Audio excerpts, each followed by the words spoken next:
Bom, agora então oficialmente bom dia a todos. Hoje então estamos aqui, eu sou a Dani Libânio da Ferrolab, estarei aqui essa manhã com vocês acompanhada de alguns amigos que vocês estão vendo aí, já já eles se apresentam, que como eu, também se dedicam a estudar o desenvolvimento humano, as necessidades dos negócios conectadas às necessidades da aprendizagem, os ecossistemas tão falados nas empresas, as tecnologias exponenciais para a aprendizagem, dentre tantos outros assuntos. Vocês estão vendo aí, então, a DJ, a Djanane Rocha, o Antônio Barros, a Valquíria Cabral e eu, a Dani Libânio. Eu, Dani Libânio, sou diretora de aprendizagem da Ferrolab e já já os meus colegas se apresentam. Bom, pessoal, de acordo com a pesquisa de crise global da PwC, 2019, 69% das empresas em geral sofreram pelo menos uma crise corporativa nos últimos 5 anos, enquanto as empresas com mais de 5 mil funcionários provavelmente sofreram mais de 5 crises, ou seja, uma média de uma crise a cada ano. Alguns dados vocês vão ver que de vez em quando eu vou ler, os nossos colegas aqui também, para a gente se basear de fato em dados, para passar para vocês informações bastante precisas, e outras vezes nós vamos compartilhar com vocês experiências que ouvimos todos os dias de nossos colegas clientes, das nossas vidas em ambientes corporativos, tanto vividas pessoalmente, quanto compartilhadas com muitos de vocês que estão aqui nos ouvindo hoje. Eu tomei o cuidado, esses dias, quando a gente teve a ideia de compartilhar com vocês essa experiência do webinar, de conversar com vários colegas de várias áreas e de vários segmentos, para a gente não ficar exclusivo a uma ou outra bolha do ambiente corporativo ou empresarial, para a gente poder saber como é que os diferentes segmentos estão lidando com esse mundo hoje do home office, e que não é home office para todo mundo, né? Tem muitas empresas, indústrias, a área do agronegócio, as fábricas, como é que o pessoal está lidando muitas vezes com escalonamento de equipe, os caminhoneiros, como é que todos os segmentos aí de negócios estão lidando com esse contexto hoje no Brasil, para a gente ficar sempre com o cuidado de olhar o mundo da economia brasileira, das pessoas e da nossa sociedade na maior amplitude possível. Bom, então, voltando, crise faz parte do ambiente de negócios, faz parte do ambiente de gestão, faz parte do mundo do RH. Então, embora possa ser verdade que os executivos de negócios não sejam estranhos às crises corporativas, a pandemia do coronavírus não tem precedentes nesse escopo. Ela é única de muitas maneiras diferentes por causa da escala global, mas de muitas maneiras, responder ao coronavírus do ponto de vista de gerenciamento de crises não é diferente de responder a qualquer outra crise. As empresas que melhor se situam nesse cenário são aquelas que podem criar um plano de crise, sendo ágeis em tempo real, com planos de comunicação internos e externos competentes, planos de continuidade de negócios e exercícios de cenários realistas, flexibilidade aos erros que vão acontecer inevitavelmente, rapidez nos reajustes de rotas e sempre, acima de tudo, foco e cuidado com as pessoas. Hoje, então, nos propusemos a conversar nesse webinar com vocês sobre gerenciamento de crise, com enfoques também em saúde, liderança, trabalho remoto e aprendizagem. Antônio, Val, DJ, se apresentem, por favor.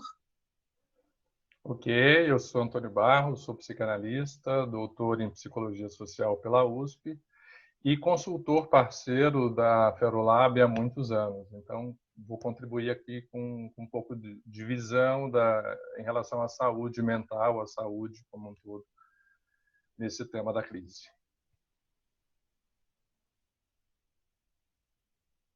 Val, DJ? Ele tá falando, mas acho que ficou mudo, DJ. Desculpa, gente, esqueci de tirar do mudo. Sou Dianane Rocha, me chamam de DJ no trabalho.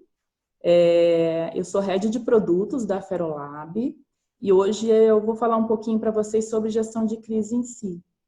É um prazer estar com vocês aqui hoje. Olá, eu sou a Valquíria Cabral, podem me chamar de Val. Eu vou falar um pouquinho, eu sou head de consultoria da Ferolab e vou falar um pouquinho com vocês sobre o papel do RH e da aprendizagem dentro desse contexto que a gente está vivendo.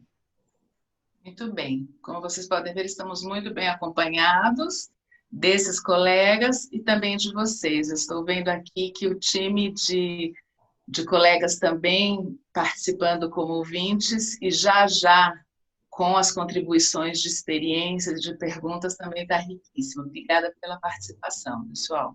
Bom, como vai funcionar, então?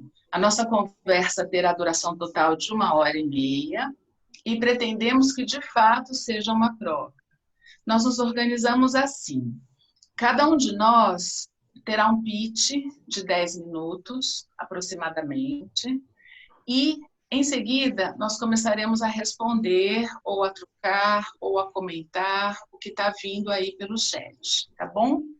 Bom, para começarmos, nós entendemos que começar falando de saúde com o Antônio seria mais pertinente. Antônio, por que nós resolvemos começar falando por saúde?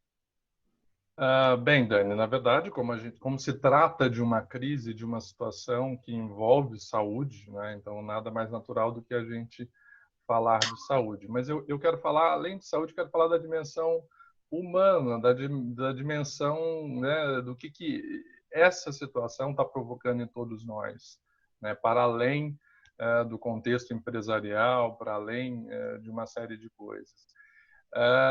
Mas falando de saúde, eu queria começar dizendo que esta crise, que essa situação, a primeira coisa que pode gerar nas pessoas, e provavelmente está gerando em todos nós, em alguma medida, né, é mais ansiedade e mais angústia.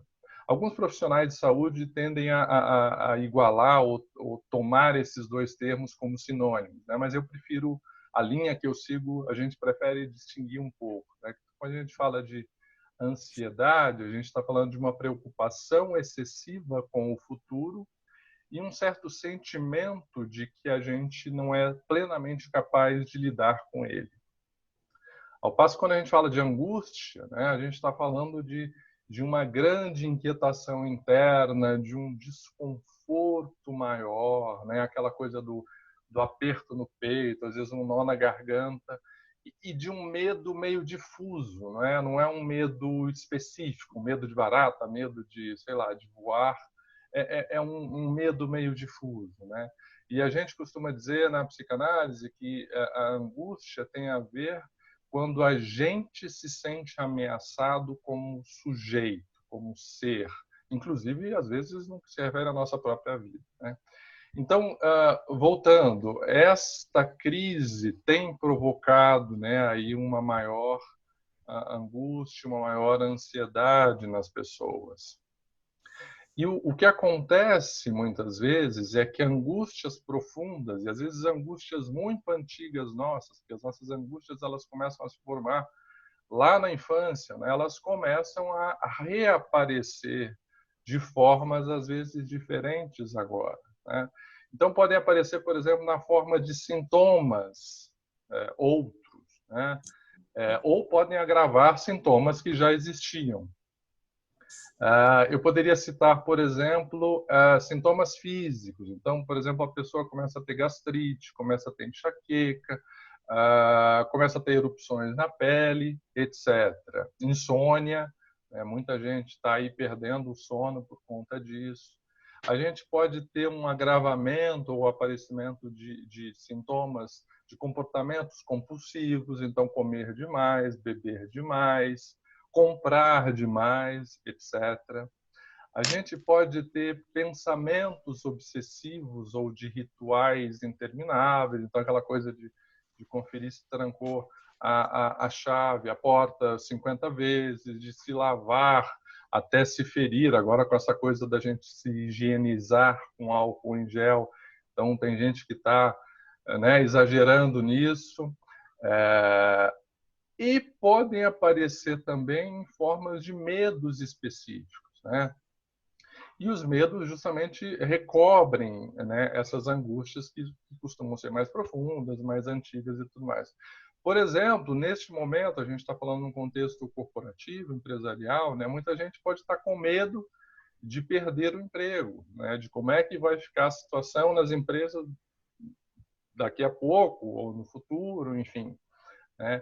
Esse medo de perder o emprego, muitas vezes, recobre uma angústia, por exemplo, de se sentir inútil, fracassado frente aos outros, né? Uma angústia de viver no extremo, né? Numa marginalidade completa, como os moradores de rua, e por aí vai. E como se trata de uma crise, né? De uma pandemia, ou seja, que toca diretamente à saúde, tem um medo, obviamente, de adoecer ou de que entes queridos adoeçam, né? E aí tem a coisa da angústia da própria morte, a angústia de desamparo se a gente perde entes muito queridos. Então, vejam, a gente está num caldeirão aí de sintomas possíveis e da própria angústia, que às vezes vem forte, frente a essa situação.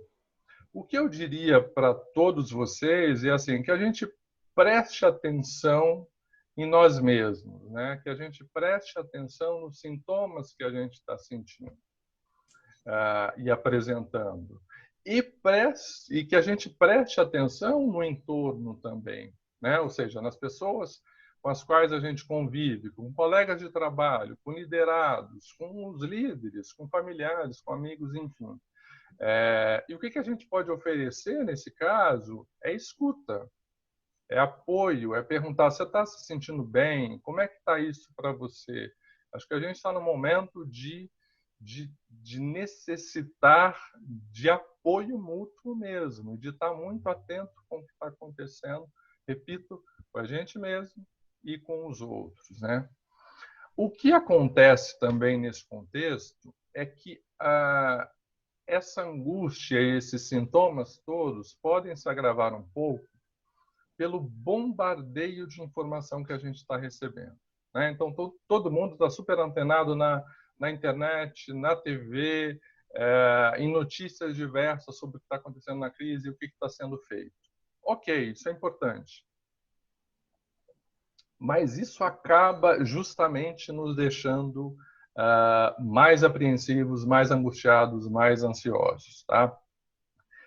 E também tem um aspecto que é importante a gente ressaltar, que com esse bombardeio de informações, a gente tem um mecanismo que é do funcionamento normal do nosso cérebro, que os psicólogos cognitivos chamam de heurística de disponibilidade. Ou seja, quando a gente tem um excesso de informações sobre determinado assunto em determinado momento, o nosso cérebro tende a aumentar a percepção sobre aquilo, como se aquilo, por exemplo, fosse mais grave do que de fato é, ou distorcer os dados sobre aquela questão, né? Então, falando especificamente da pandemia, a gente sabe que para 80%, 85% da população, os sintomas né, que o vírus provoca são leves ou sequer aparecem, né?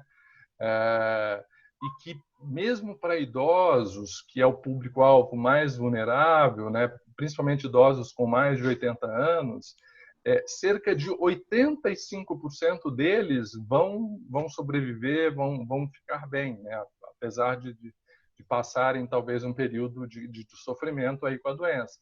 Mas o nosso cérebro não quer muito saber dessa racionalidade. O que a gente quer saber é que a gente não quer estar nessa estatística negativa, né? Daquele 1%, por exemplo, dos menos de 50 anos que podem morrer, eventualmente, e nem, né, se somos idosos com mais de 80 anos, a gente pode também estar nessa estatística negativa. Então, a gente não quer saber disso. Que a maior probabilidade é de que de que vamos passar bem por essa pandemia, né? E a grande questão também é que, obviamente, os sistemas de saúde dos governos é uma grande preocupação, porque a gente está percebendo que se todo mundo potencialmente, né, que pode ficar doente, ficar, os hospitais, os sistemas de saúde não serão capazes de atender todo mundo. Então, esse também é o grande drama e a grande preocupação. Mas então, por que eu estou dizendo dessa coisa da heurística, da disponibilidade? Para que a gente também tente racionalmente diminuir um pouco, né, essa aflição. Claro que é uma pandemia grave, provoca sintomas graves quando provoca, né, quando a pessoa tem alguma vulnerabilidade, mas não é o a hecatombe, não é o fim do mundo. A gente vai conseguir sair dessa, como a gente está conseguindo em vários lugares. E uma outra recomendação que vocês já devem estar ouvindo, porque várias pessoas, vários canais estão dizendo isso, se você puder, né, evitar consultar essas notícias, essas notificações o tempo todo, porque isso, sem que você perceba, gera uma maior ansiedade, gera uma maior angústia. Então, consulte as notícias aí uma vez por dia, tal, né, fique atento sobre o que está acontecendo, mas sem que isso, né, gere aí porque a imprensa, obviamente, é o papel dela, está preocupada em gerar notícia. Então, quando ontem morreu o primeiro caso em São Paulo, bom, teve uma manchete gigante em sites, né, de notícia. É isso, a imprensa vive dessa coisa da manchete. E também eu acho que é importante a gente evitar compartilhar informações que gerem mais apreensão sem que sejam efetivamente úteis, né? Então a gente precisa pensar nisso. E mais do que Antônio, isso, por favor, Dani. desculpa, que eu acho que entrou uma pergunta que eu acho que tem toda relação com exatamente o que você está falando, então eu acho que, conforme a gente combinou, vale a pena entrar. Com certeza. A pergunta é a seguinte: nesse distanciamento todo, você acredita, de acordo com as suas pesquisas e com o que você tem visto no trabalho de psicanálise dentro das organizações, que os números de suicídio vão aumentar? E como podemos ser rede de apoio e nos comunicar com esse grupo? Acho que a gente precisa estar atento, né? As redes sociais estão aí, as pessoas que têm pensamentos suicidas, por exemplo, fatalmente acabam se comunicando via redes sociais, então acho que a gente precisa prestar bastante atenção quando alguém sinalizar algo nesse sentido. Eu acho que aí a gente precisa, de fato, entrar em contato no privado, acho que trocar mensagens né, no post que a pessoa fez, eventualmente, por exemplo, acho que não é o caso, mas entrar em contato no privado, ver o que a pessoa pode estar precisando de ajuda. Eu acho que é isso. Eu vou comentar dessa outra de recomendações, como é que a gente pode e deve manter contato mesmo em casa, mesmo com acesso virtual, né? Acho que a tecnologia nos permite essa presença ausente, né? Então, por exemplo, aqui a gente está batendo esse papo mesmo estando longe fisicamente uns dos outros. Então, acho que neste momento, estando dentro da empresa, ou nas famílias, nos amigos, eu acho que é marcar encontros virtuais de tempos em tempos, é mandar mensagens para né, para liderados, para colegas, para amigos, para familiares. Como é que vocês estão se sentindo? Como é que vocês estão fazendo para lidar com isso? Né? Trocar ideias sobre atividades que podem ser feitas nesse sentido, né? De novo, acho que a tecnologia pode nos ajudar muito nesse sentido. Então, você tem aplicativos, por exemplo, para se exercitar dentro de casa, você tem uma série de empresas que estão liberando conteúdos de graça para que as pessoas possam consultá-los, né? Enfim, eu acho que também é um momento, né? Alguém perguntou aqui no chat também, eu estava vendo, como é que a gente pode lidar com essa ansiedade sem ter válvula de escape, como academias e tal, né? O que eu diria é o seguinte, eu acho que a gente precisa também usar este momento como um momento para contemplar a nossa própria vida, né? Para que a gente se olhe. Eu acho que a gente vive num mundo em que a gente procura preencher todo o nosso tempo, tudo que a gente, né, todo um certo vazio que a gente tem do viver, com atividades, com trabalho, etc., né? E eu acho que esse vírus veio também como uma forma de falar, peraí, a vida não é só, né, isso. A vida também tem uma dimensão de contemplação, de olhar para a gente mesmo, de lidar com a nossa própria solidão, que faz parte de todos nós, né? Então, acho que vale também esse momento de introspecção. Mas, claro, sem que isso sufoque. Eu acho que não é porque a gente vai ter, eventualmente, momentos de introspecção e de olhar para a gente mesmo, de pensar sobre isso mesmo, que a gente precisa se sufocar com isso.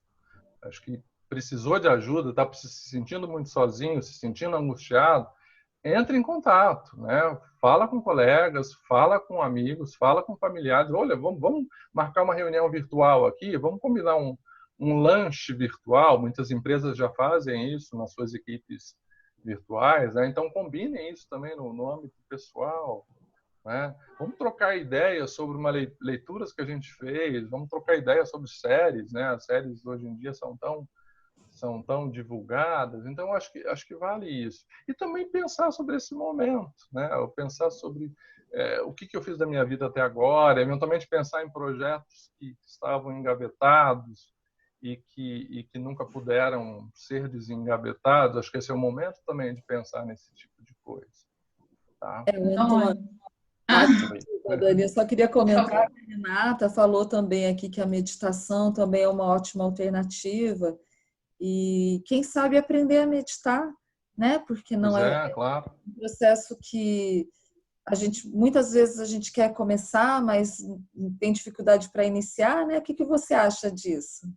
Eu acho ótimo. Eu acho que a meditação traz a gente para o presente, né? Traz a gente para aquele momento. A gente está, como eu comecei falando da ansiedade, que é essa preocupação excessiva com o futuro. Então, ou a gente está muito preso no passado ou preocupado com o futuro. Então, a meditação tenta trazer a gente para o momento presente. Eu acho ótimo, né? Antônio, deixa eu compartilhar uma pergunta aqui do Eduardo e já Legal. avisar a turma que está fazendo perguntas especificamente sobre o RH, que a Val já responde todas juntas, tá bom?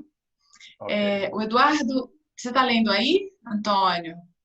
Você quer que eu leia para... Deixa eu ler para todo mundo. Porque está um monte aqui, isso. Deixa eu ler do Eduardo, aí você já responde para todo mundo. Ok. Entendo o seu ponto de vista sobre o alarmismo da mídia, mas, por outro lado, não é essa massificação que vai ajudar a população, principalmente as classes mais baixas, pois nem todos têm acesso a todos os canais de comunicação, e algumas classes sociais só recebem informações dos canais de massa. Qual a sua opinião? Não, acho super importante que a imprensa divulgue as informações e que diga o que está acontecendo. Eu não sou contra isso. O problema é que isso, sem que a gente perceba, gera uma angústia, gera uma ansiedade que talvez seja um pouco além do que seria necessário. Então, por isso que eu digo, a imprensa está fazendo o papel dela, é importante sim, mas cada um de nós também precisa dosar um pouco isso. É nesse sentido que eu coloquei, Eduardo. Tá? Eduardo, no começo da nossa conversa, eu comentei com vocês que eu passei esses últimos dias conversando com vários clientes e amigos de vários segmentos. Um deles, que trabalha da região oeste do Paraná, que é uma fábrica de laticínios, ele comentou comigo que o grande investimento dele hoje com o pessoal da fábrica é justamente em conscientização. Vou ler o relato dele.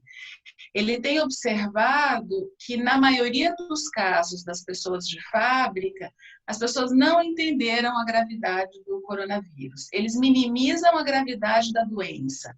Eles não entendem o porquê de não se cumprimentarem.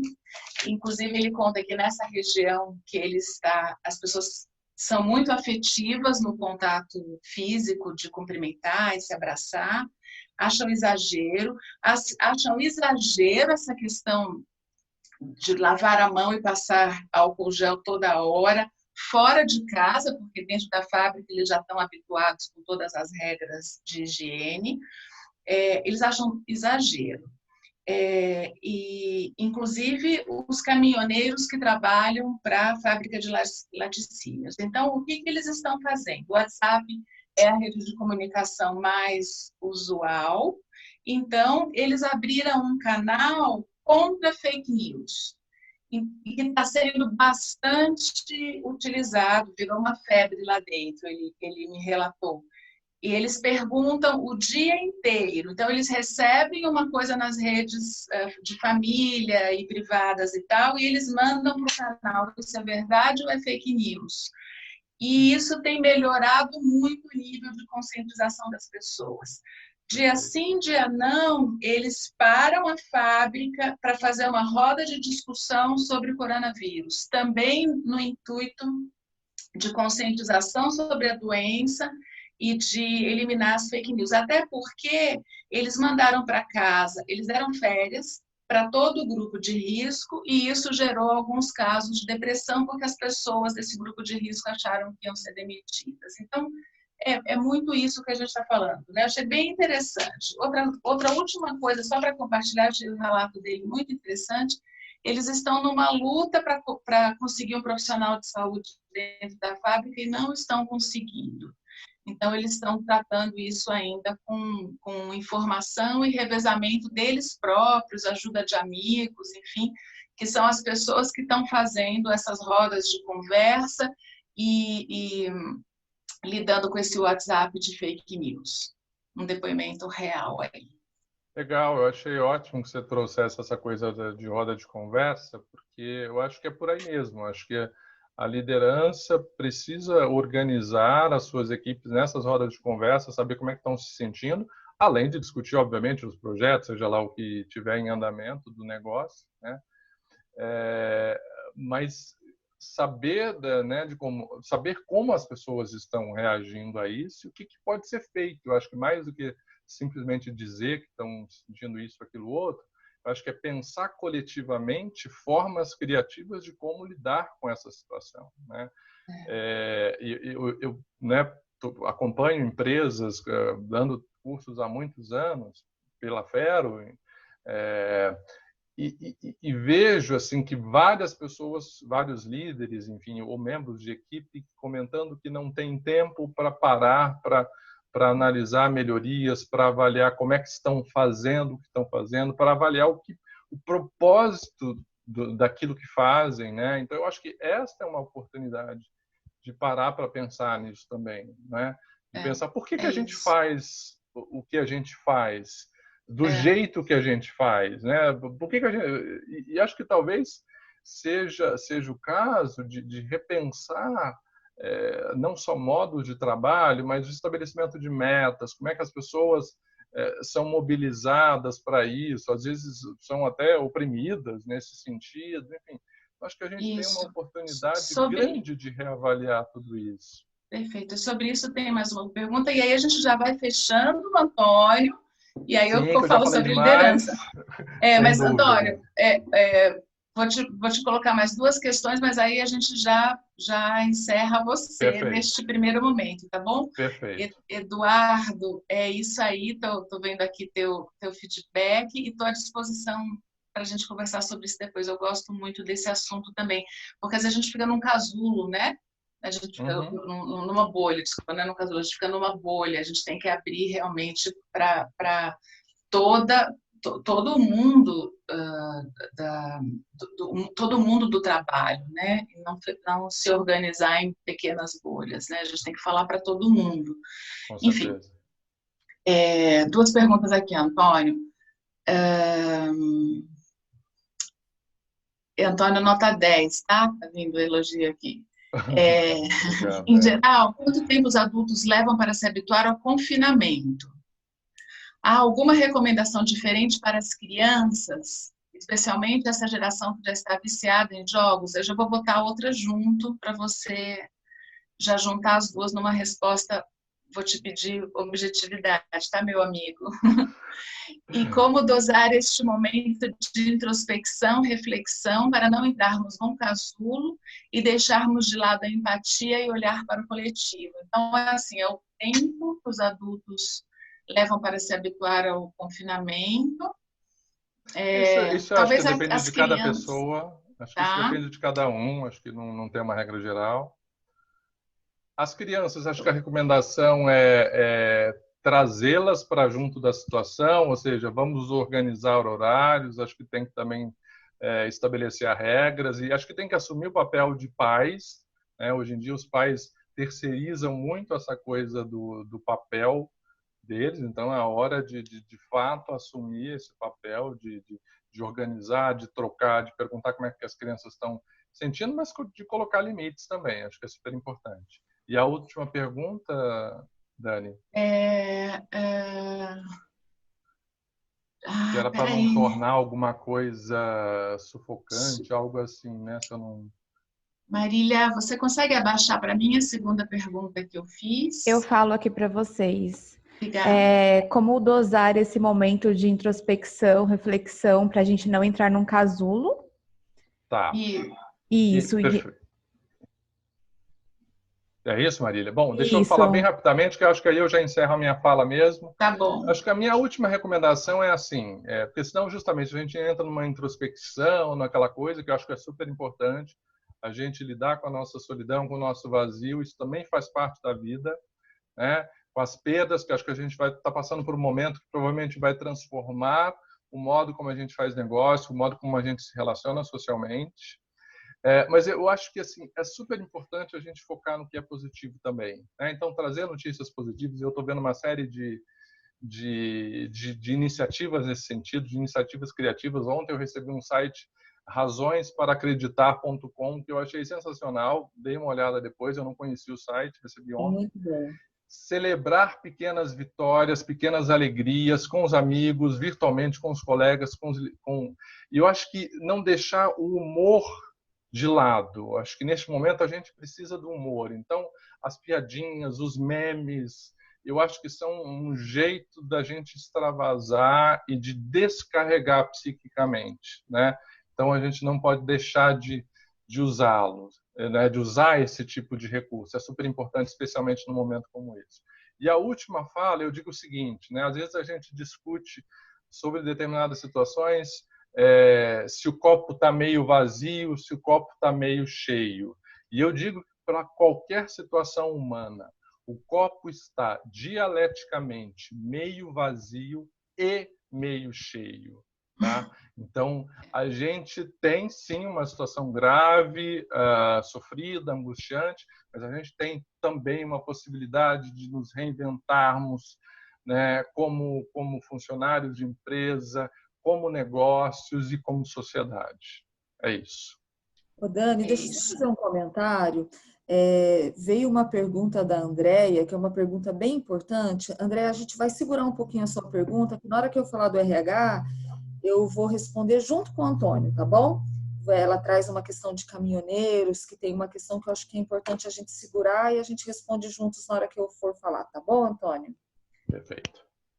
Val, e tem muita pergunta em relação às crianças no home office, que se você pudesse entrar também, a gente tem conversado sobre isso, acho que seria bem interessante.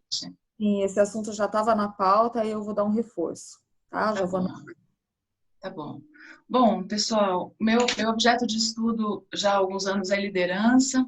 Vou entrar um pouco nesse assunto aqui também, trazendo alguns insights. Tem muita publicação saindo sobre liderança, alguns de vocês devem acompanhar, devem estar acompanhando isso. Bom, peço para os meus amigos irem trazendo alguma pergunta, eventualmente, que possa vir sobre liderança, porque agora eu deixo de acompanhar os chats, tá bom? Acho bacana falar para o pessoal para também contribuir uns com os outros aqui também, que às vezes tem boas práticas que pode também no chat contribuir, né, Dani? Participarem quando virem alguma resposta. Exatamente, exatamente. Obrigada, DJ. Bom, Enfim, há inúmeras publicações de outros colegas que estudam liderança também, nacionais e internacionais, tem muita coisa interessante saindo, eu tenho acompanhado muitas dessas, muitas coisas muito parecidas, obviamente, existem perspectivas diferentes quando se trata, obviamente, de alta liderança para outros níveis de liderança. Quando se fala de liderança estratégica, obviamente, existem questões um pouco singulares, e quando se fala dos outros níveis de liderança, também existem outras singularidades. Mas existem coisas que são comuns à liderança de uma maneira geral, para a gestão de crise, e são dessas que eu vou falar aqui agora. Uma das questões mais importantes para se falar em gestão de crise é a questão de que, em gestão de crise, o plano é feito dia a dia, quando não várias vezes por dia. As informações muitas vezes mudam, se falando especificamente do coronavírus, elas podem mudar durante o dia. Então, é importante que a liderança se reúna várias vezes por dia para analisar dados. Que dados? É importante que este comitê, e aí já vou falar do segundo assunto, que é a busca de um comitê de gerenciamento de crise, e aí, mais uma vez, não pensar que este comitê esteja restrito aos líderes da empresa, e sim que seja um comitê multidisciplinar, formado por representantes de várias áreas da empresa, que tragam várias perspectivas, vários olhares de várias áreas da empresa, com diferentes mindsets, diferentes perspectivas da própria empresa, e que este comitê traga, sim, essas diferentes abordagens. E que este comitê também seja responsável por curar informações confiáveis. Isso é muito importante. Então, aí este comitê se reúna quantas vezes forem necessárias para a tomada de decisões ágeis. Essa questão da tomada de decisão ágil é uma outra coisa super importante também, que eu tenho estudado, a gente tem estudado aqui dentro da Ferolab, e muitos autores têm falado sobre isso também. Se fala muito, inclusive, nesse nosso mundo hoje, da era da transformação digital, sobre a questão da agilidade, né? Mas no momento de crise, a agilidade significa agilidade com pausa e com reflexão.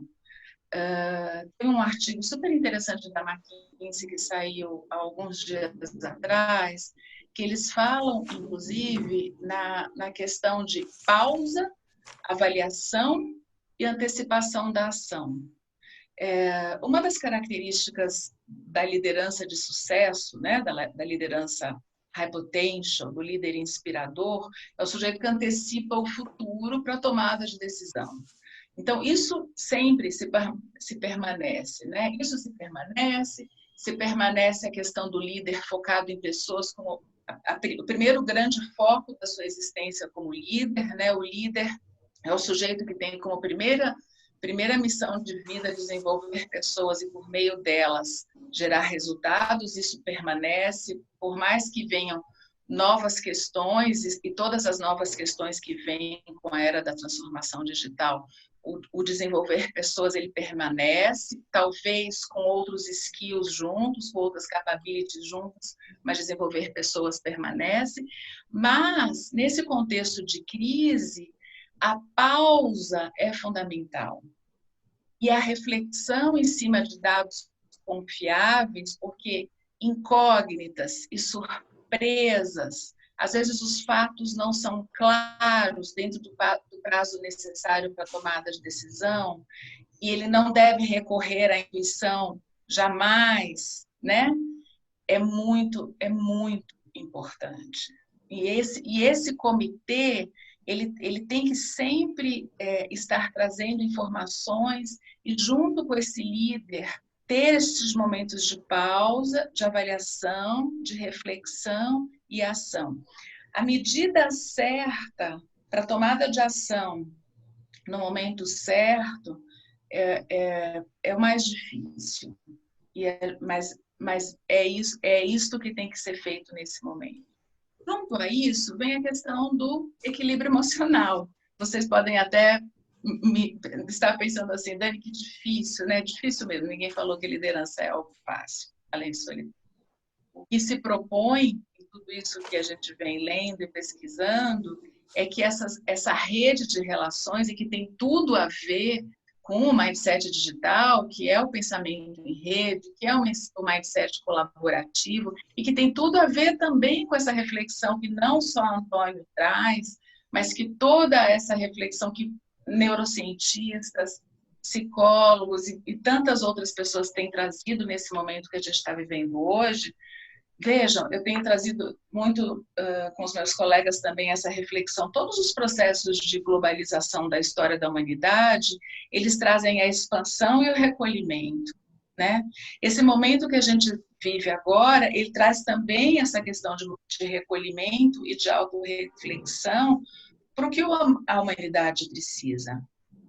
E dentro do que a humanidade precisa, vem com toda a força de novo essa questão do autoconhecimento e do equilíbrio emocional. Então, quando eu falo que para tomada de decisão rápida, ágil, a pausa, a avaliação para a antecipação da ação é necessária, o equilíbrio emocional, a calma deliberada é fundamental.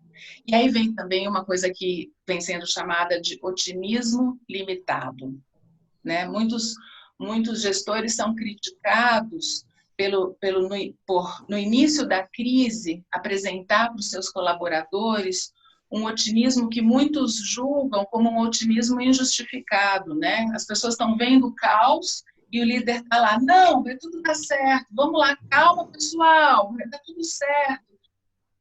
Esse otimismo limitado, ele tem que ser colocado dentro desse contexto do equilíbrio emocional, mas o olhar empático para o colaborador, promovendo a segurança psicológica necessária neste momento, é o que justifica essa calma deliberada, que eu estou chamando de calma deliberada, de otimismo limitado, mas com consciência dos dados e fatos necessários para se lidar com esse determinado momento. E aí, discutir abertamente situação, discutir abertamente ideias, acolher as perguntas, as preocupações dos colaboradores abertamente, sem medo das repercussões, é o papel dessa liderança.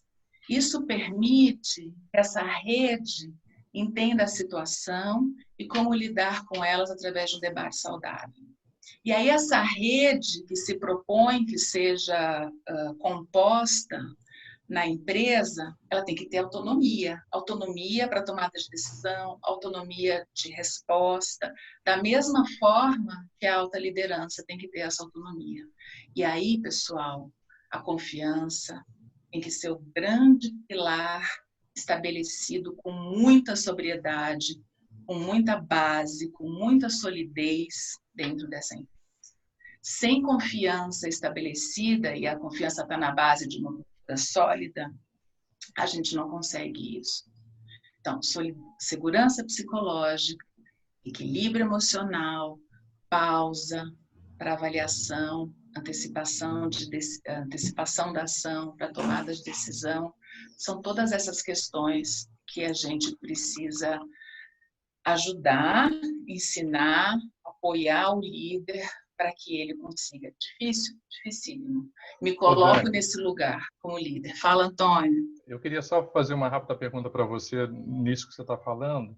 Eu fico imaginando aquele líder que, por alguma razão, por algum momento, não esteja tão emocionalmente equilibrado, né? Porque o momento ele é angustiante, ele é estressante. Então, você como líder bem sabe que, né, às vezes decisões difíceis vão ter que ser tomadas em relação ao negócio, em relação à vida das pessoas.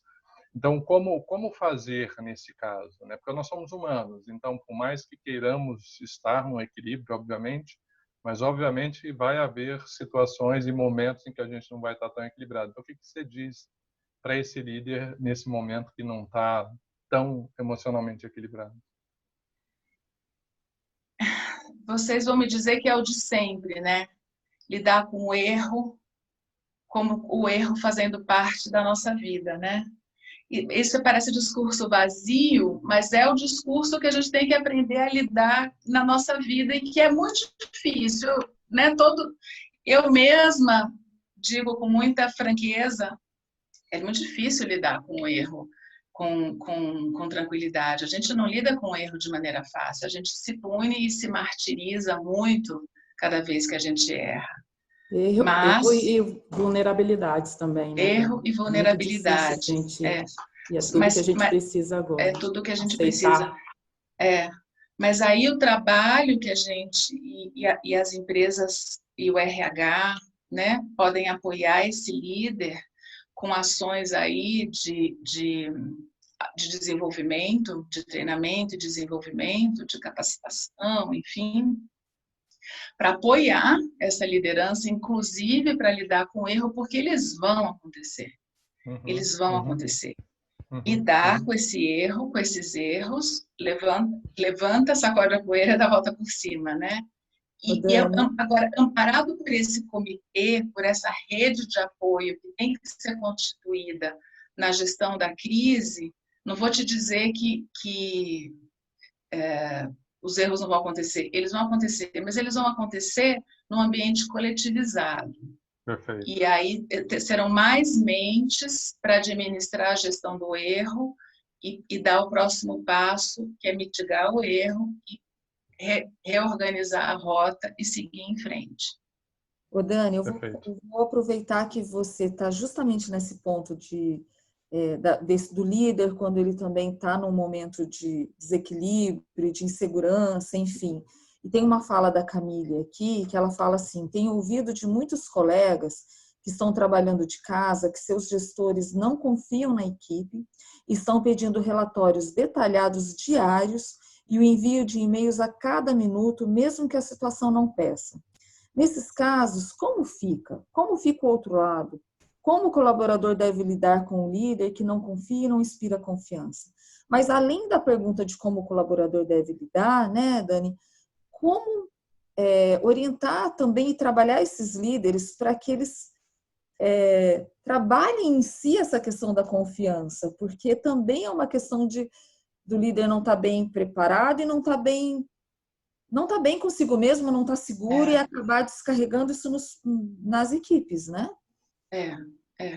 Bom, aí a gente entra eu estava falando numa seara bem mais ampla, né, que é a parte da gestão de administração da crise, e só para complementar dentro dela, então, tem a questão da empatia, que é a questão da lidar com a tragédia humana como primeira prioridade, e a questão da comunicação eficaz. Dentro dessa questão da comunicação eficaz, a gente tem uma gama de possibilidades que precisam ser observadas, e dentro delas, a gente tem todos os níveis de maturidade do líder e dos colaboradores que estão envolvidos nesse processo. E aí a gente tem os colaboradores que trabalham com um tipo de trabalho que é intelectual, que pode ser feito via notebook, por exemplo. A gente tem todos aqueles outros que a gente estava conversando agora há pouco, que envolvem escalas de trabalho, que envolve trabalho em fábrica, em indústria, no agronegócio, por exemplo, quem está trabalhando no campo, quem está trabalhando, por exemplo, com abate de gado, e aí são outras questões. Então, o leque é muito grande para a gente conversar aqui nos nossos 10 minutos, né? Mas, enfim, existem todas as possibilidades que a gente tem de desenvolvimento desta liderança para trabalhar a questão de gestão do tempo, organização, definição de prioridades, ou mesmo manutenção do engajamento e motivação dessa equipe e do entendimento deste líder sobre o que de fato é fazer gestão de equipe remota. A gente tem exemplos a gente pode inclusive mandar por link alguns exemplos de empresas nativas digitais que já nasceram com equipes remotas. Para quem nunca viu, obviamente muitos de vocês já viram, mas para quem nunca viu, como é o relato de empresas que já lidam com isso num nível de maturidade absurda, para de repente até compartilharem com esses líderes como, no nível de maturidade absurda, esse tipo de microgestão, ele é um desafio já superado, porque o nível de confiança já está estabelecido com outros tipos de recursos. Quando a gente precisa fazer os combinados, por exemplo, de rotinas, de mensuração de entregas, de criação de rituais com equipes que ainda não estão habituadas a trabalhar remotamente, isso precisa ser ensinado para o líder. E ensinado com muita empatia, com muito cuidado. Afinal de contas, é um novo aprendizado que ele precisa ter. O líder que nunca trabalhou dessa maneira, a gente precisa ser empático a ele também. Ele não, de repente, não tem segurança, não tem confiança e, de repente, ele está sendo cobrado por resultados pelo líder dele, que também não tem essa experiência anterior, também está inseguro. É o que eu falo da lei do soldado raso, né? Ele vem sendo cobrado lá de cima, e quando chega a hora dele cobrar do colaborador dele, vem de um jeito muito inseguro e que reflete no colaborador de uma maneira ruim. Então, existe aí um processo de aprendizado e que, muito provavelmente, gente, ele se torne perene daqui para frente nas organizações, né? Vocês devem estar falando sobre isso, como a gente também está aqui na Ferolab. Neste momento que a gente está vivendo hoje, provavelmente algumas práticas profissionais se tornem perenes. Talvez uma delas seja essa. Uma outra questão, só ainda dessa questão que a Val trouxe, é que muitas vezes existem milhões de ferramentas no mercado, ok? Das mais complexas, às menos complexas e as mais usuais, que é o WhatsApp, por exemplo. Mas uma questão que a gente tem refletido bastante é que a gente tem que ver que muitas vezes não é a questão da ferramenta Master Blaster também que vai resolver o problema. Na maioria das vezes é a questão comportamental. Então, a gente tem que trabalhar a questão comportamental do líder e do colaborador, que tem que se habituar ao novo modus operandi. Tem mais alguma pergunta aqui? Aí, como é que eu estou de tempo? Ou eu sigo mais um pouco? Tem uma pergunta aqui, Dani, que eu acho interessante, que é: líderes de empresas familiares e pequenas têm mais dificuldade, na verdade, têm muita dificuldade de entender a gravidade e liberar os seus profissionais para trabalho home office, ou mesmo antecipar férias, porque tem a questão de cuidar do seu próprio negócio. Mas como é que equilibra essas duas coisas, né? Eu conversei com algumas pessoas desse segmento também, esses últimos dias, e o que eles me falam é: Dani, precisamos de ajuda, né? As ações mais comuns são férias para o grupo de risco, ponto. Em geral, a tratativa é como esse meu amigo, cliente nosso também, da fábrica de laticínios. Comunicação, informação, revezamento de times, né? Não dá para fechar a empresa familiar, muitas vezes, porque é a única fonte de renda da família. Grupo de revezamento, sim, quanto possível. Muita informação para mitigação de riscos relativos à saúde, quando possível. E, nesse caso de gerenciamento de riscos, acompanhamento diário, como eu estava falando, como se faz na empresa de 5.000 colaboradores, acompanhamento diário do cenário de risco para tomada de decisão, muitas vezes modificada momento a momento, até até a tomada de decisão, como está acontecendo na Europa, de fechamento 100% da empresa familiar, quando for o caso. Grupos de apoio. Grupos de apoio. Desculpa, pode falar. Não, para aqueles que ainda não abriram uma conversa com outras pessoas, né, outras empresas pequenas que estão passando pelo mesmo, abrir essas conversas, né, uma oportunidade agora.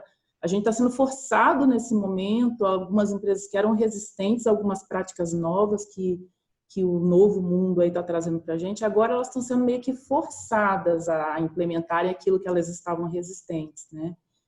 Não falo isso da conversa, mas a conversa é muito importante nesse momento, com outras empresas do mesmo segmento ou do mesmo tipo de negócio, né? Pequenas, por exemplo, médias, enfim, que estão fazendo. Exato. A questão da comunicação de todos os lados, né? Vertical, horizontal. Comunicação eficaz. Cabe à liderança fornecer comunicações frequentes, repetidas vezes, e comunicações legítimas, verdadeiras. Alguma questão importante mais? Não, acho que talvez a gente possa deixar para o final. Vamos passar, então, agora para DJ e, em seguida, a gente vai complementando. Eu vou falar um pouquinho sobre gestão de crise, né, de uma forma geral aí. Isso que a Dani falou, né, da gente não se ater totalmente a planos pré-existentes de crise, não é que esses planos não sejam importantes, é que a gente está no que a área financeira chama de evento cisne negro.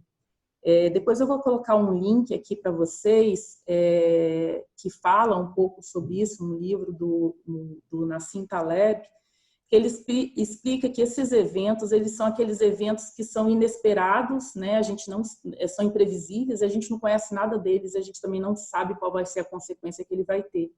São consequências que geralmente são muito graves e muito assim generalizadas. É realmente o que a gente está vivendo agora, né? É o que foi vivido, por exemplo, com o ataque lá de 11 de setembro, é o que foi vivido, por exemplo, com a crise de 2008. Enfim, a gente está de novo num cisne negro. E o cisne negro vai fazer com que aqueles planos pré-existentes que as empresas tenham para a gestão de crise, eles sejam revistos, né? Eu acho que quem não tem, é bom começar a fazer seus planos, porque eles são importantes, né? Quem já tem, né? E esses planos têm várias formas de você fazer isso, pode começar simples, né? Começa simples e vai crescendo, dependendo do tamanho da empresa, ele vai ter também um tamanho, então vamos começar, errar, acertar, né? E é esse o fluxo mesmo que a gente tem que ter mesmo nesse momento, né? Então, para a gente construir um plano, né? Identificar que tipos possíveis de risco a gente está imerso, né? Que impactos para o negócio a gente tem, que ações para cada tipo desse podem ser tomadas, quem são os envolvidos, enfim, começar a estruturar isso dentro da empresa mesmo, né? Para quem já tem, fazer um assessment desse plano, né? Um assessment de prontidão, e aí fazer um update desse plano, treinar as pessoas, testar com simulações, revisar e atualizar esse plano continuamente. Para quem já está na crise, né? Como é o nosso caso, né? O caso do mundo, a gente vê, né, que fatos a gente tem na nossa mão, né? O que a gente já tem que a gente pode trabalhar em cima. Alguns negócios são mais impactados, outros são menos impactados, e a gente precisa trabalhar com dados e fatos, como a Dani e o Antônio já trouxeram algumas coisas relativas a isso também, né?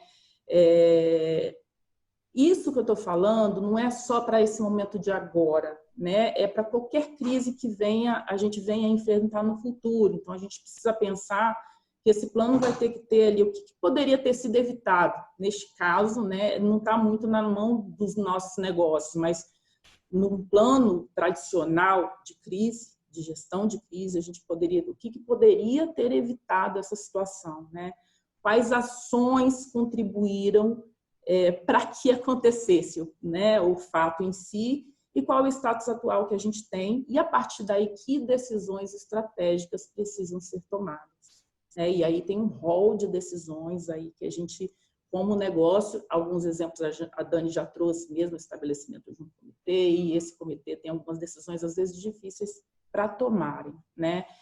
E isso também, gente, um plano desse, ele envolve toda a organização. Então, normalmente, numa crise, numa gestão de crise, as áreas principais envolvidas são as áreas de relações públicas e comunicação, o jurídico, o regulatório da empresa, mas toda a área de operação, todas as áreas da empresa, de uma certa forma, vão ser envolvidas nesse plano, né?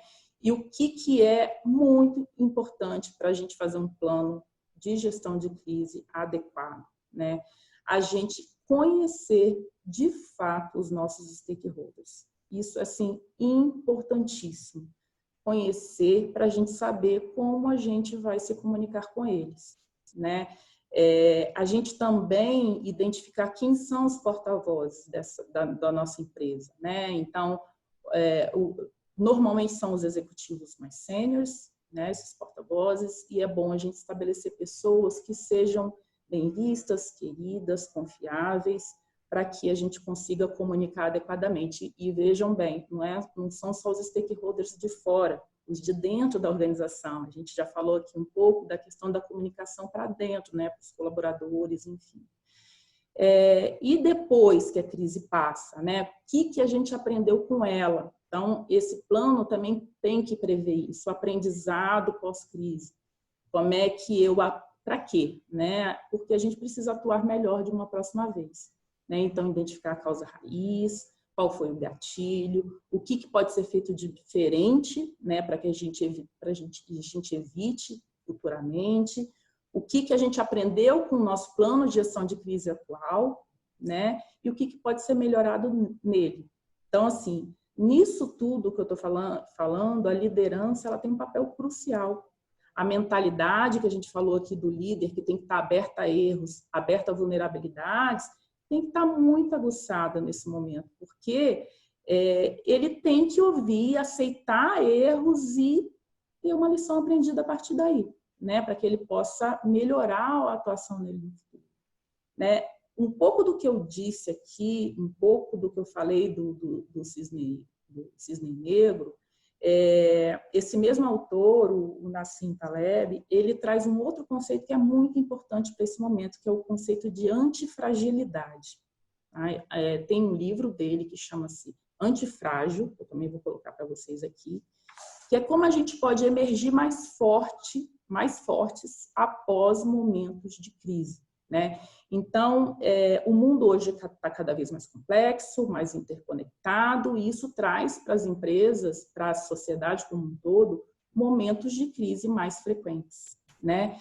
E no lugar das pessoas, das organizações serem resilientes, ele prega esse conceito da antifragilidade.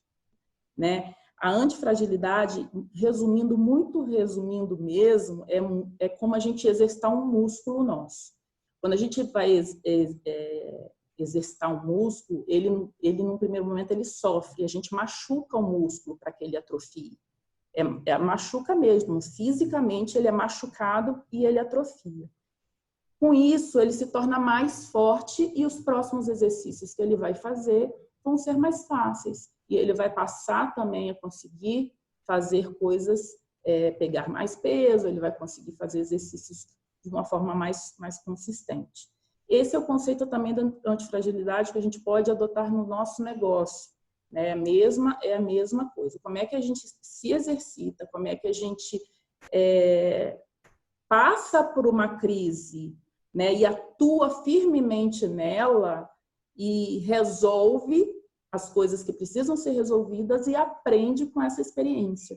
E aí mais fortes estaremos para que a gente ressurja melhor após essa crise. Tá? Então, é bem sabido, já é comprovado que empresas que sabem lidar com cenários de crise, elas ganham valor de mercado, inclusive. Né? Elas são mais reconhecidas, elas são mais confiáveis. Aí, o que eu queria trazer um pouco para vocês agora? Um conceito que a Melissa Agnes, ela é uma expert, uma especialista em gestão de crise. Vou colocar o TED dela depois para vocês também, se alguém já não coloque aí nesse meio tempo. Ela tem podcasts que falam, né, de cenários de crise, eu acho que podem ajudar muito a gente nesse momento. Ela traz um conceito bem legal e bem simples, gente. Simples, mas eu não quero que vejam simples como fácil de executar. Não é fácil, mas é possível. Como que as organizações estão instigando, promovendo, estimulando na sua liderança, né, e nos seus colaboradores a capacidade, a habilidade de instintivamente identificarem riscos, atuarem proativamente e aprenderem com isso. E isso é um exercício que ela fala que não é um exercício só quando a crise vem. Esse é um exercício diário. Quando as organizações fazem isso diariamente, né, elas desenvolvem essa habilidade de gerenciar crise. E elas ganham também uma capacidade de liderança no cenário junto aos stakeholders, internos e externos. Por quê? Como ela faz isso continuamente, os stakeholders já sabem que ela vai tomar as ações necessárias, que ela vai se comunicar adequadamente, que ela é confiável para isso. Então, a Melissa Agnes traz isso muito forte, que as empresas precisam cultivar isso, esse instinto de identificar risco e atuar proativamente diariamente, né? Preciso criar essa base dentro da organização. E fazendo isso todo dia, a gente ganha essa credibilidade, essa confiança do mercado. Aí, quando vem a crise, de fato, a gente já conquistou essa credibilidade, essa confiança. A gente já está mais forte, né, no cenário. O que ela fala que é inaceitável do ponto de vista dos stakeholders é a inação, é a gente não fazer nada, né? Então, os nossos colaboradores também vão esperar algo da gente, né? O que a gente está fazendo em prol deles também, o que a gente está fazendo em prol da gente também, para se ajudar. Então, é uma questão de empoderamento do time, né, para procurar essas oportunidades de conexão com esses stakeholders, se comunicarem. Uns exemplos muito bacanas que ela trouxe, que eu queria compartilhar com vocês, é o seguinte. Ela trouxe o caso da crise lá do Ebola na África, né, há alguns anos atrás. Ela falou que a BBC, ela identificou, por exemplo, que os stakeholders, o público lá, amava o WhatsApp, né? Amava, usavam muito. E eles usaram o WhatsApp, então, para se comunicarem com esse público, para educarem, né? Educarem mesmo, falarem as ações que eles precisavam tomar, os cuidados, enfim, tudo que a gente está vendo hoje na mídia. E foi uma estratégia de sucesso e com isso ela ganhou credibilidade não só deles, como de outras instituições que passaram a acionar a BBC para também estarem junto com ela nessa ação. Hoje a gente tem, o outro exemplo que ela trouxe foi igual a gente tem aqui na Defesa Civil no Brasil e lá fora tem para ações relacionadas a clima, o National Weather Service, por exemplo, lá fora, eles usam SMS para comunicar. Então, hoje, por exemplo, eu recebo da Defesa Civil as comunicações relativas à chuva, que hoje eles estão mandando comunicações relativas ao momento atual de crise que a gente está vivendo. Isso também é uma forma da gente criar credibilidade junto aos stakeholders. Então, assim, a tecnologia hoje é o grande aliado das organizações, seja para aprendizagem, seja para comunicação, seja para qualquer ação que a gente precise fazer de engajamento com os nossos colaboradores também nesse momento, né, de conexão. Então, como é que a gente pode usar isso? A gente troca boas práticas nisso também, para quem quiser. A gente usa muito dentro de casa, é muito bacana a gente também saber o que as pessoas usam para a gente fazer essas trocas, que a gente cresce com isso, né? Então, como é que a gente tem que pensar nesse momento, né? Como é que a gente pode estimular o nosso time a ser mais proativo, né? A buscar sinais, né? Daqui para frente, tá, gente? Não é só esse momento novamente, né? E pensar qual é a única coisa, né? A Melissa traz isso. Pensem, reflitam, qual é a coisa única que a gente pode fazer hoje para a gente mitigar um risco grande que a gente tem aí, ou grande, ou pequeno, ou médio, tanto faz, que a gente tem aí, que vai fazer toda a diferença junto aos nossos stakeholders e que a gente possa cuidar de fato, né, dos colaboradores. Enfim, gente, é uma alavanca aí que a gente pode usar para a gente realmente conectar, contribuir e potencializar isso nas pessoas, na gente mesmo, e pensar a respeito das nossas ações dentro das organizações. Tudo que a gente faz tem que estar aderente aos nossos valores. Se não estiver, vai ficar fake, né?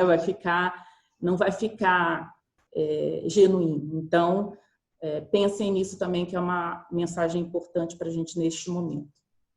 O DJ, tem uma pergunta aqui que eu acho que só para você ver se você quer complementar dentro do que você já falou, que é com base na lógica do cisne negro, né, do impacto altamente improvável. Quem fez essa pergunta foi a Emanuele. O que pode a empresa fazer para se projetar para fenômenos absolutamente imprevisíveis? Então, ter um plano já é algo bacana. Por exemplo, lógico que esse plano ele não vai estar aderente a 100%, principalmente quando é um cisne negro. Mas vamos supor que a gente já identificou no passado e já colocou no nosso plano uma ação para quando é um fato relacionado à saúde, seja dos seus colaboradores, seja algo que a própria empresa provocou na comunidade, né? Isso já vai dar alguns sinais para ela, já vai ter ali pré-estabelecidas algumas ações, ou pelo menos alguns tipos de comunicação inicial que ela já pode ter. Então, nisso ela ganha tempo, ela já consegue executar algumas ações que já estavam pré-estabelecidas nesse plano, iniciais, e ela ganha tempo para juntar esse comitê, né, de crise e conversar com os executivos e aí montarem aquelas ações que são específicas para o momento, né? E a organização, ela tem que estar muito transparente com os stakeholders, que é assim, ó, quando ela não tem ainda uma solução, é ela falar: estamos reunidos para desenhar uma solução, ainda não sabemos, né? Então, assim, é a gente se colocar transparente mesmo, né? Mas a sociedade, são os colaboradores saberem que já estamos atuando numa solução. E que, apesar da gente não saber, a gente já está trabalhando. Então, ter o plano de ação de crise é importante, independente do tamanho do negócio. A revisão desse plano vai ser contínua e, com as ações já pré-estabelecidas, ganha-se tempo para as ações que são específicas do momento. DJ, como você está falando da visão do negócio, eu vou só complementar com uma pergunta aqui, porque daí, Dani, o que você acha? Acho que a gente já pode ir para o meu tema? Vamos. Aí depois a gente no final, faz uma geral. Isso. Tá bom. Que é a pergunta da Gi, falando que, segundo pesquisas, apenas 16% das empresas são 100% digitais. O que a gente pode fazer para ajudar nesse mindset perante esse cenário? Acho que você é uma ótima pessoa para responder isso. Nossa, que difícil, né? Assim, é uma pergunta difícil, né? 16% não são digitais, né? Sim, a gente vive muito numa bolha que a Dani trouxe, gente. Essa bolha é real. É muito real, assim. A gente sabe, né? Muitas empresas ainda não têm seus documentos na nuvem, né? Que a gente consegue acessar de casa, por exemplo. Muitas empresas não têm aí o WhatsApp, né, corporativo, que a gente consegue se comunicar com todos os colaboradores. Então, o que a gente vai precisar fazer nesse momento é usar o que a gente tem disponível. Faz parte do que eu disse de conhecer o stakeholder, né? É o saber como ele hoje se comunica, como ele hoje consome mídia, como ele hoje, então, usar as ferramentas que a gente já tem para a gente se comunicar, para a gente atuar. A gente não pode não fazer nada. A gente precisa fazer alguma coisa.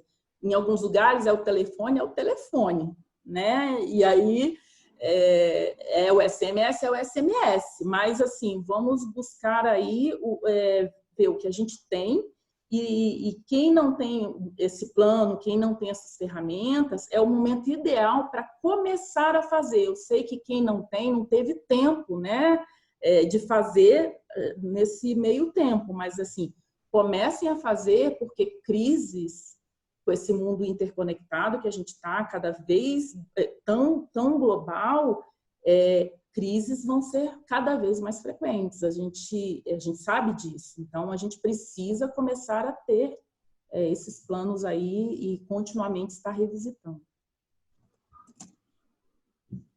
Não sei se eu respondi. Acho que se tiver alguma questão, acredito que vai trazer aqui, né? Isso. Tá bom. Muito bem. Agora vamos lá, seu desafio. Agora é com você, Val. É isso, gente. Interessante, né? Porque antes da gente começar, a gente tinha cada um preparado sua fala, claro, a gente tem o nosso pitch de 10 minutos, mas como o meu tema ficou para o final, é interessante porque algumas das coisas que eu queria falar, as pessoas já foram falando. Então, o meu papel é falar agora sobre o papel do RH nessa crise e da aprendizagem. E olha que interessante, a Amélia, lá nos comentários, no momento ela falou assim, entendo que o RH, nesse momento, será o provedor de disponibilidade emocional para os demais. Precisamos ser empáticos e simplesmente ajudar, contribuir, tanto com o trabalho e facilitação de processos, como em simplesmente ouvir. Interessante, né, gente? Porque a Amélia trouxe um lado muito forte do papel do RH, que eu quero falar aqui um pouquinho para vocês, mas teve uma fala também que foi assim, neste momento fomos pegos de surpresa. Não tivemos muito tempo de se organizar, de criar planos de crise. Mas veja só, faz parte do papel do RH também ajudar não só a organização, né, a liderança, como as pessoas, e assim como o Antônio trouxe lá no início, a enxergar também as oportunidades que surgem em meio à crise.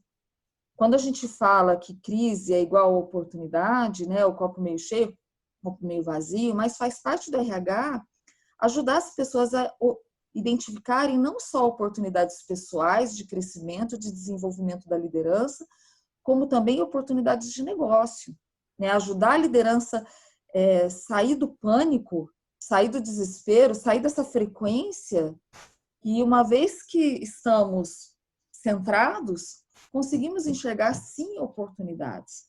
E a Ferolab, né, aqui na Fero, a gente trabalha há muito tempo disseminando com os nossos clientes, com o mercado, a crença de que em 2020 a aprendizagem ela deveria já estar inteligente, personalizada, integrada. E olha que interessante, a oportunidade que estamos tendo, mesmo que de uma forma forçada para muitos, em trazer essa vivência real de aprendizagem inteligente, personalizada e integrada. E por que isso, né? Uma pessoa falou em algum momento assim, chegou a hora de amolar o machado, né?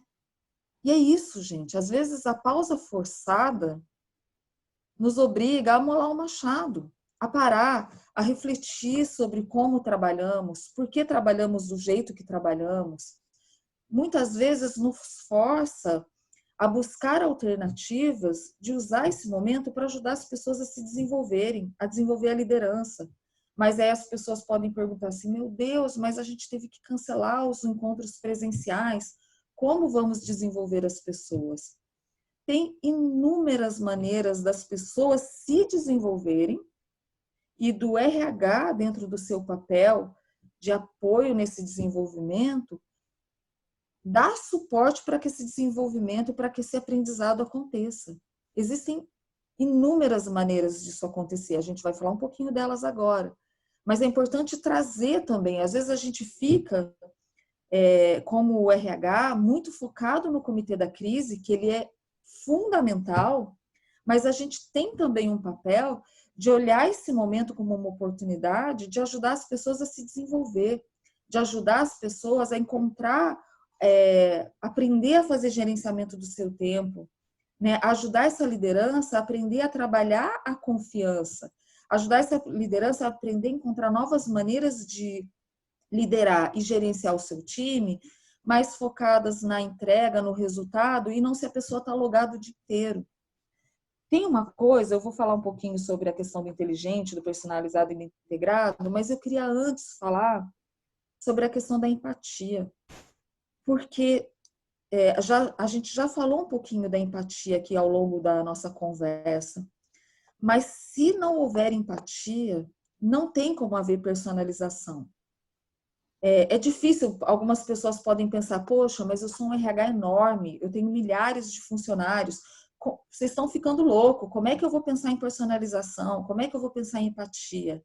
Mas numa empresa, grande ou pequena, vocês têm a liderança e a gestão que está ali conversando com times menores, que tem a possibilidade de entender o contexto de cada um dos seus profissionais. A gente mencionou, né, a questão dos pais e mães de crianças pequenas. Quando a gente pensa nessa empatia, nessa personalização, a gente tem que entender o contexto dessas pessoas. Muitas vezes a gente pensa, não, legal, então eu vou aproveitar esse momento, vou encher as pessoas com um monte de playlists de treinamento, programas de desenvolvimento de várias empresas, que inclusive muitas empresas estão fornecendo soluções grátis por um tempo determinado para que as pessoas possam consumir, para que as empresas possam consumir. E às vezes deixam de considerar que aquele seu profissional que está em casa, além de lidar com home office, ele está lidando com uma criança pequena, que não pode ir para a escola, que não tem uma babá para cuidar, que muitas vezes não tem um parente próximo que possa ajudar, e ele precisa cuidar de cuidados essenciais para essa criança. E cuidados essenciais a gente está falando de alimentação, troca de fralda, o soninho da tarde, a gente está falando daquele cuidado, porque você falar para uma criança de 7 anos que o papai e a mamãe estão trabalhando no computador, elas vão entender. Se você fala para uma criancinha de 1, 2 anos, ela não consegue compreender. O papai e a mamãe estão em casa, mas estão sentados no computador por 10 horas. Então, quando você, dentro do seu papel de RH e dentro do seu papel de desenvolvimento de aprendizagem, você orienta a sua liderança a entender esses contextos, conversar de uma forma mais próxima com seus liderados e flexibilizar, você tem a certeza que você vai estar criando uma motivação para esse funcionário para que ele muitas vezes sente para fazer alguma coisa depois que a criança dormiu, para que eles organizem agendas de forma que fique bom e fique viável para todos. Organizar os horários de reunião, organizar aquele checkpoint diário, organizar a entrega, o cronograma, porque os clientes também sabem que todos estamos vivendo. A gente falou de um exemplo mais cedo, né, trabalhando ainda em empatia, das pessoas que têm um animalzinho em casa. Muitas pessoas que não conhecem, que não têm um animal em casa, devem pensar, nossa, olha só, essa pessoa achando que isso é um problema grande. Essa pessoa caminhando com o animal na rua, sendo que deveria estar em confinamento. Mas tem animais que são adestrados para só fazer sua necessidade na rua. E aí alguns deles adoecem quando são obrigados a não sair. Como que esse dono desse animal lida com isso? Parece uma coisa boba dentro desse momento, mas para aquele dono de do animal que está vivendo essa situação, isso é extremamente importante. Então, como é que a gente trabalha essa empatia e como é que a gente, de fato, ajuda essas pessoas a se desenvolver nisso? E aí, pensando em maneiras de aprendizagem, gente, eu não estou olhando para as perguntas, tá? Por favor, me interrompa se eu tiver... Fica tranquila, estou acompanhando. Ah, tá bom. Eu tinha até listado algumas perguntas que vieram antes, que como que o colaborador recém-contratado, por exemplo, isso a gente viveu isso essa semana, né, DJ? Você e eu tivemos colaboradores passando por onboarding na segunda-feira e nós já estamos 100% em home office. E foi um desafio, mas a pessoa viveu o onboarding. No caso da colaboradora do meu time, nós definimos uma tutora, uma mentora para cuidar dela. Ela já fez o onboarding funcional online. Essa pessoa está tendo o apoio de todo o time de forma online, para as dúvidas, para os suportes. Ela já está inserida nas entregas e não só o time como um todo, mas essa mentora técnica e funcional está diariamente com essa pessoa dando o apoio que ela precisa, online, via Skype, via Teams, via WhatsApp e tudo mais. Então, isso funcionou no nosso contexto, dentro da nossa bolha, mas a gente sabe que nos contextos, por exemplo, que a Dani mencionou, talvez sim essa pessoa tenha que estar imersa dentro de um rodízio, né? E, enfim, dentro de alguma solução que vai ser muito específica dentro da sua realidade. Na nossa bolha funcionou. Com relação à questão da aprendizagem, né? Algumas pessoas estão perguntando, poxa, como é que a gente trabalha a questão da aprendizagem? De novo, gente, tem muitas possibilidades, que é a questão da aprendizagem inteligente. O inteligente é aquela aprendizagem que é desenvolvida no flow, no fluxo do trabalho, no fluxo da vida. Talvez trabalhar mais o aprendizado dentro dos projetos, dentro dos grupos, seja fundamental. E como é que vocês, como RH, podem apoiar? Muitas vezes, mentorando, ajudando a liderança a pensar e desenvolver programas de mentoria, criando a mentoria reversa, para que os jovens ajudem a liderança, muitas vezes, a lidar com esse problema de uma forma inusitada.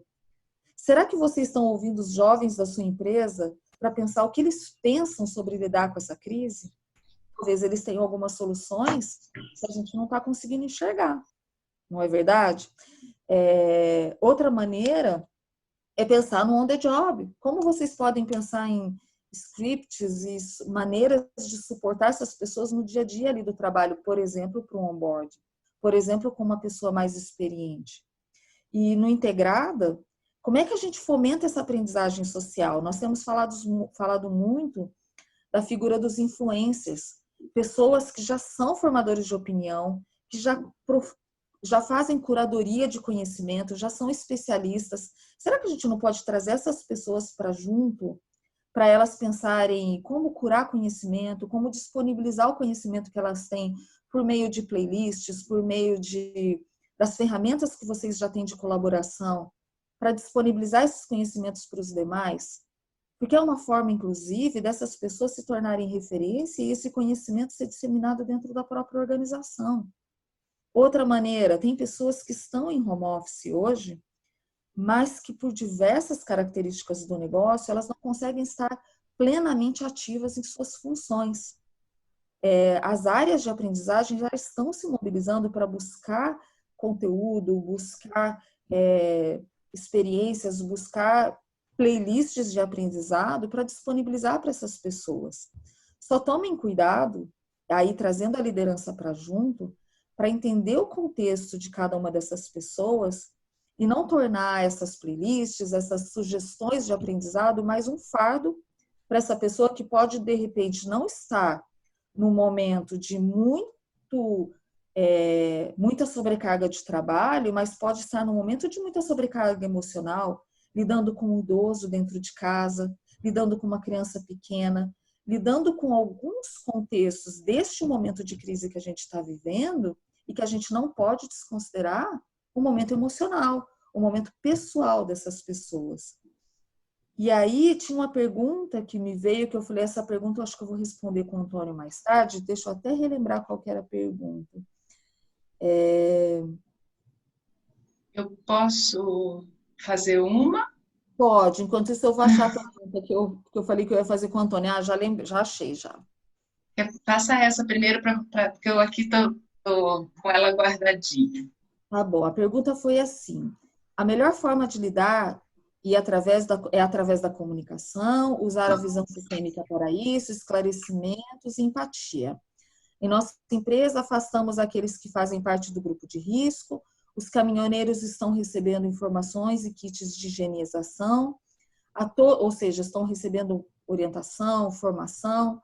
A todos eles distribuímos e-book para falarem com seus filhos menores. Estamos fazendo o máximo para a consciência. Porém, temos notado a agressividade entre eles crescendo. O que fazer? O que você acha, Antônio? Passou o abacaxi para mim, né? Mas Olha, vamos responder junto, mas foi uma forma de passar para você. olha, eu acho que se a agressividade está crescendo, acho que tem que conversar com essas pessoas para ver o que está se passando, né? O que elas estão sentindo. Não tem uma fórmula mágica, né? Eu acho que nós todos aí, estando confinados, etc., não estando habituados a isso, vai ter momentos que a gente vai ficar irritado, que a gente eventualmente vai demonstrar algum tipo de agressividade, mas acho que é importante manter o diálogo, justamente. Você falou de comunicação, de empatia, então acho que é de escutar essas pessoas, falar como é que você está se sentindo, o que você acha que a gente pode fazer para melhorar isso, né? Assim, porque a situação pode ser difícil em diversas dimensões, tá? Então eu diria isso, é manter o diálogo e ver o que está acontecendo e talvez na equipe, né, algum encontro virtual, etc., surgirem sugestões do que fazer, de como minimizar aí os impactos negativos desta situação. Val, a outra pergunta que saiu aqui é relativa aos funcionários de linha de produção. Alguma dica sobre o que fazer com os funcionários de linha de produção? E depois chegou uma sobre funcionários que trabalham no campo, e a terceira é que não tem acesso à internet. Então, acho que são 3 que dá para a gente conversar sobre elas juntas. Você gostaria de começar? Podemos, porque, por exemplo, eu vou começar pelo funcionário que está na linha de frente. Esses profissionais, eles precisam de muito suporte. E esse suporte precisa ser online. Então, essas pessoas, para aquelas que têm acesso a dispositivos móveis, nem que seja o celular, que sejam grupos de WhatsApp, a área de RH e a área de aprendizagem tem possibilidade de criar pílulas muito rápidas, disponibilizar para essas pessoas. Se essas pessoas não tiverem acesso online, outra coisa que funciona muito é o webinar. São encontros síncronos por meio da internet para trabalhar a questão da motivação, para trabalhar a questão da consciência, porque se essas pessoas estão na linha de frente e estão em funções que não é possível parar, então essas pessoas precisam ser muito conscientizadas e relembradas o tempo todo com relação, primeiro, aos seus cuidados, seu autocuidado, ao cuidado com o próximo, mas também a questões para que o negócio continue funcionando. Porque a gente pode lembrar, por exemplo, o setor de alimentos. Os supermercados precisam continuar sendo abastecidos, as pessoas precisam, mesmo que por rodízio, continuar atendendo esses clientes, mas elas precisam ser informadas prontamente, com informações de confiança e pelas fontes seguras da empresa. Se essas pessoas não têm acesso a meios, dispositivos móveis, a estarem online, é importante que elas sejam informadas por meio da liderança. A liderança imediata precisa estar dentro de um grupo, sendo informada constantemente e ter rotinas diárias, se possível, para passar as informações relevantes para essas pessoas e fazer com que elas se mantenham seguras e elas tenham as informações necessárias para desempenhar o seu trabalho, desempenhar o seu papel. Com relação à linha de produção, como a maioria delas deve estar trabalhando por rodízio e elas estão ali normalmente numa situação sem nenhum acesso à internet ou a algum dispositivo, também é por meio da liderança. É importantíssimo que, assim como as pessoas estão trabalhando em rodízio, tenham pessoas da liderança dentro desses rodízios, garantindo que elas recebam as informações e as orientações necessárias, e ali é só realmente o que é estritamente necessário para que elas exerçam a função e consigam se proteger neste momento. Não gastar energia trazendo coisas que elas não vão usar agora. Perfeito. Bom, sobre campo, as informações que nós coletamos as últimas semanas foi que, em geral, os representantes técnicos de venda foram retirados do campo, em geral, obviamente, né, dos clientes que nós temos acesso. Diz que o som abaixou, Marília. Bom, Marília, cuida aí. Os representantes foram tirados do campo. Algumas propriedades que cuidam de abates de gado, o abate de gado foi cancelado, reduziu-se o número de funcionários. Agora, a lavoura não para, né, gente? Tem o ciclo, e não dá para não colher. A informação que a gente tem é que o ciclo de lavoura continua. Até o momento, é essa informação que a gente tem. Tá? Não, até o momento, nada mais. Se a gente souber de alguma novidade, a gente compartilha aí com o pessoal que está perguntando sobre o campo. Bom, o nosso tempo já estourou. Eu gostaria de solicitar a Val, que já está fazendo aí todo o encerramento com todas as falas brilhantemente, que faça o encerramento por todos nós.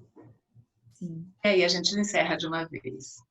Gente, olha, eu anotei uma fala aqui, que é uma coisa que a gente tem trazido muito, até como nosso propósito aqui dentro da Ferolab, e conecta muito com o propósito individual de cada um de nós, que esse momento da transformação digital, e que todos estamos sendo chamados loucamente para entender e entrar nesse contexto, nesse momento de crise, né, porque a gente está tendo que se adaptar, é que o mais importante é desenvolver o lado humano do humano.